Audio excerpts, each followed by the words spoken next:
Have you ever noticed that you start your day great and then you talk to maybe two or three people and you end up completely drained? Quit leaking your energy all over the place. Stay tuned to the end of this video for a psychic puzzle to practice your intuitive abilities.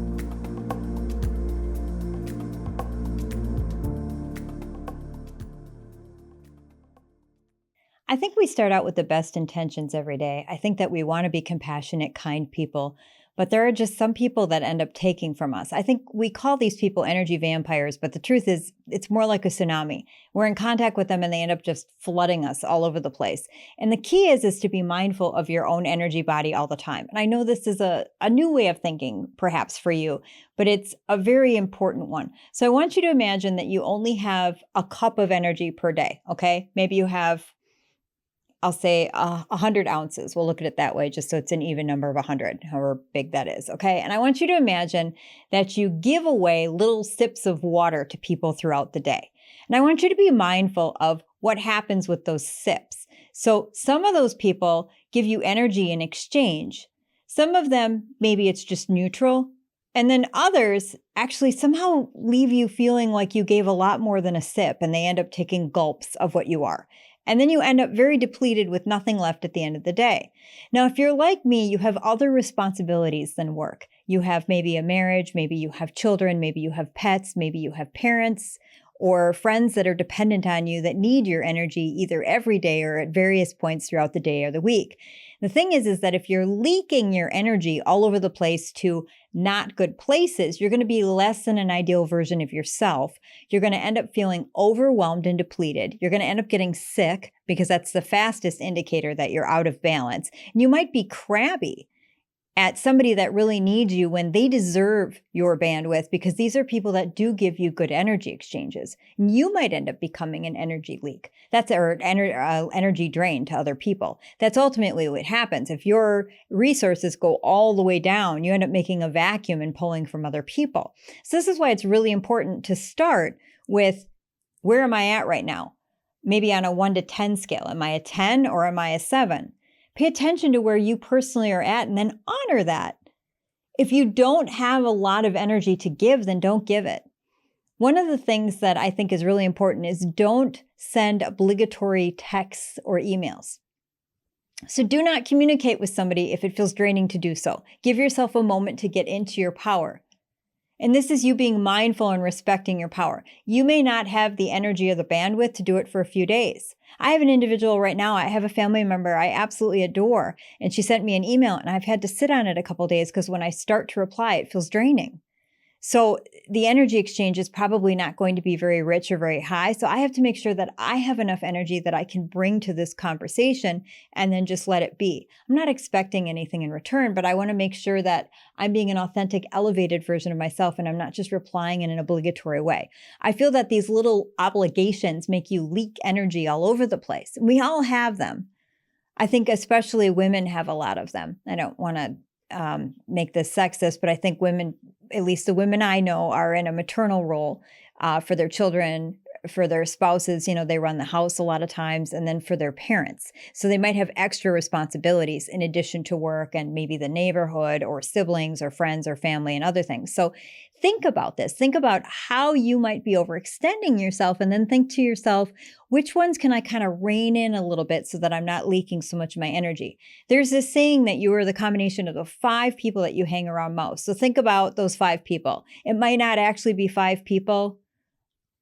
I think I have 4, maybe 5. So it might depend throughout your life. Maybe it's 6, maybe you have more. But this is kind of the blending of who you are. These people probably share values with you. They probably have similar goals, similar energies.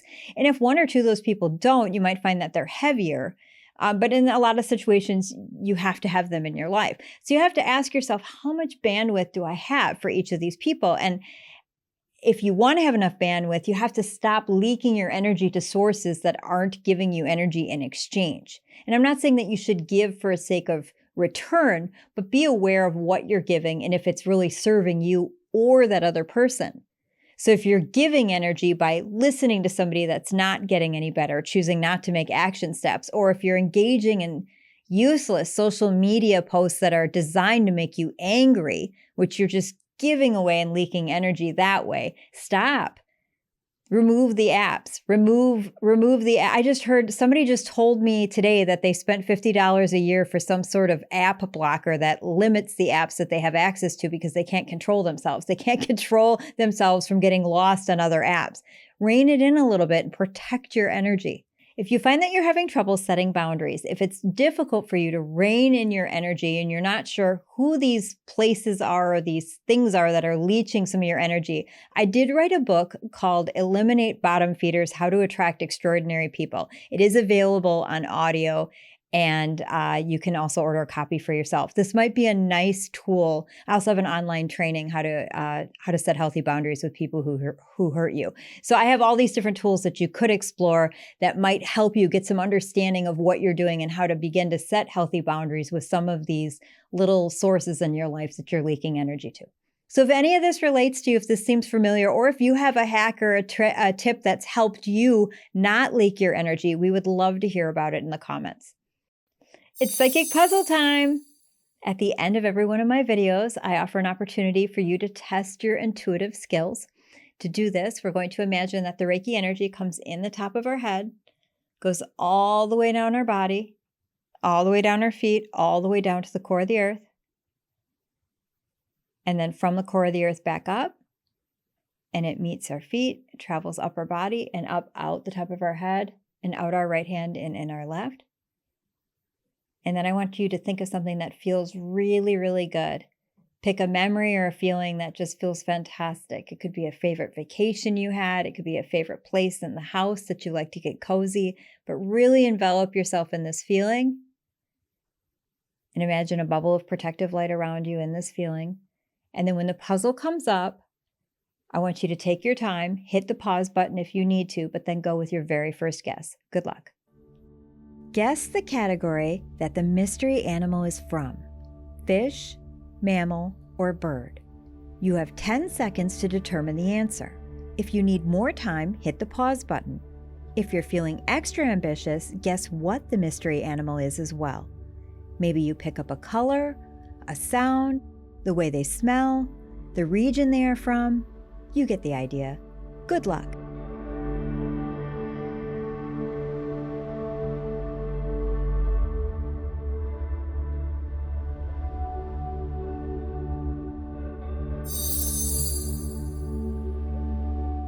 How did you do? Did you know you were going to get it right, or were you uncertain? If you guessed correctly, let me know in the comments. If you didn't guess correctly, don't beat yourself up, because it's not about getting it right. It's about learning to listen to your intuitive voice. This takes time and practice. If you're curious, my online courses, meditations, and live classes teach clear and practical ways to develop this skill. For more information, click on the links below.